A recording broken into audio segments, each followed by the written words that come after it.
is and who their leaders are. So often I think the United States goes and gets Right, they do. involved They in haven't had that right because they haven't been able to vote on who should be in charge of Gaza since the aughts, right?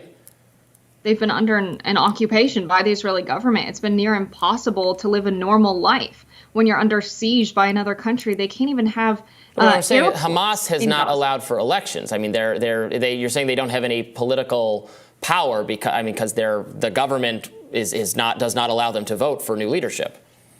Holding an election in a war zone is near impossible. Another reason they haven't held elections is because Hillary Clinton in 2006 threatened U.S. intervention to have the kind of regime that the U.S. would favor in office in Palestine. It's been a really difficult situation for Palestinians to have any government at all, resisting not only the occupation from Israel, but essentially the promise from very powerful figures within the United States that they wanted to determine who their leaders are, likely pro-Israel leaders, given that Israel is the United States ally. Their land has been taken by Israel. Their people have been killed by Israel since 1948, since the Nakba. They've been displaced from their homes where their family lives. They haven't had the ability to have their own state or live on the land that is theirs. They've been pushed out. They've been killed when they've been trying to peacefully protest at the tune of 31,000 people in 2018.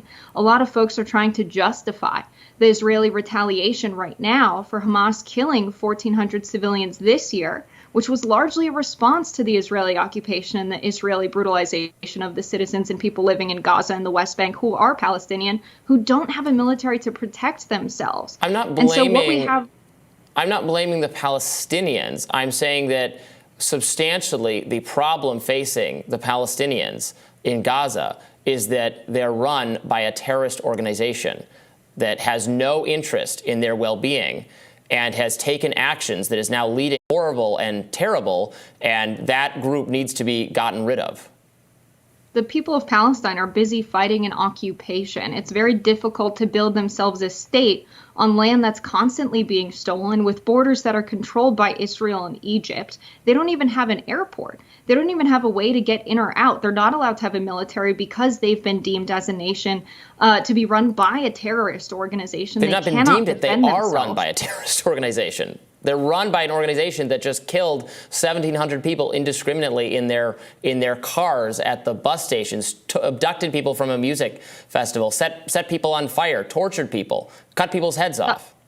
The IDF has killed 31,000 civilians in a year. They've carpet bombed with 6,000 bombs, 4,000 tons of munition on Palestinians. The death toll is now surpassing 8,000 civilians killed. They've killed more children than in any other conflict in the entire world over the past 4 years. This is what Israel has done. And yet we are still calling Hamas a terrorist organization while not calling We're the calling IDF them a terrorist organization because they in the are same a terrorist organization. They just engaged in terrorism.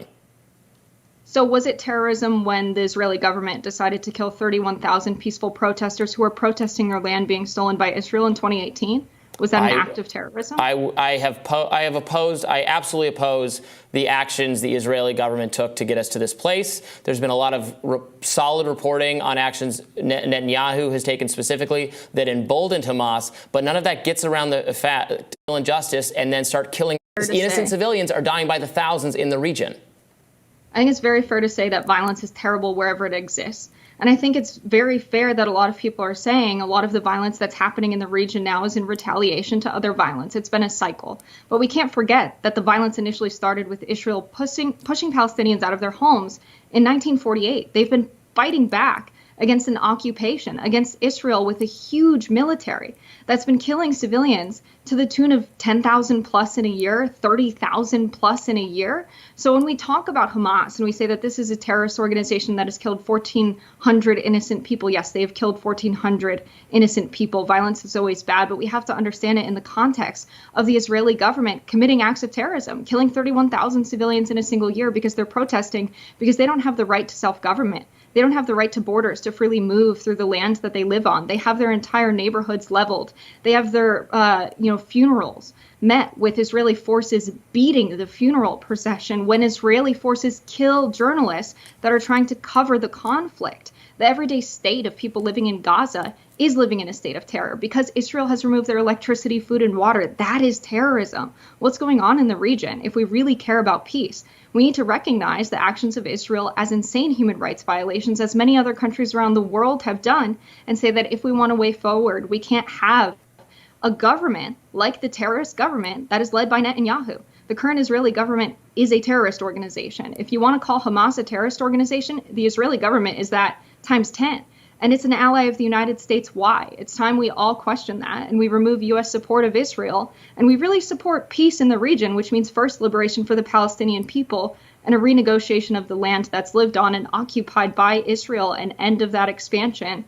And we need new lines drawn. And I think the United Nations, with 100 plus folks voting for a ceasefire right now, would be in support of that. And the United States being the lone vote against that is what puts the United States at risk and the civilians living here at risk, not the United States, supporting a ceasefire, as Netanyahu would have us believe, that we would have retaliation from Hamas and Iran. What about the 100 nations that voted for a ceasefire that are looking at us as the lone vote that vetoed it in the Security Council? That's a much greater security risk. Yeah, there's never going to be peace as long as